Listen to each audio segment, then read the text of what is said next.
Hi friends, ఈరోజు meal maker బంగాళదుంప fry ready చేస్తున్నాను. దీనికోసం 4 టేబుల్ స్పూన్ ఆయిల్, పచ్చిశనగపప్పు, సాయిపప్పు, జీలకర్ర వేసుకుని దోరగా వేగనివ్వండి. వేగనిచ్చిన తర్వాత పల్లీలు కూడా వేసుకుని చక్కగా వేగనిచ్చి 3 లేదా 4 వెండిమిర్చి వేసి వేగనివ్వండి. వేగనిచ్చిన తరువాత కరివేపాకు వేసి చిటపటలాడిన తర్వాత ఇది ఒక బౌల్లోకి తీసుకుని ఈ తాలింపు దినుసుల్ని పక్కన పెట్టుకోండి. ఇదే ఆయిల్లో మనం బంగాళదుంపలు ఉంటాయి కదా, అవి చక్కగా కట్ చేసుకుని ఉప్పులో వేసుకున్న బంగాళదుంప ముక్కల్ని డైరెక్ట్గా పచ్చి ముక్కలు అనమాట, ఇవి నూనెలో వేసి బాగా వేగనివ్వండి.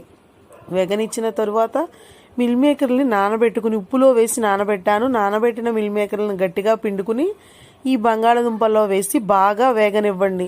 వేగనిచ్చిన తర్వాత కొంచెం ఉప్పు, పసుపు, కారం పట్టినంత వేసుకుని ఈ పోపు దినుసులు వేసుకుని చక్కగా ఫ్రై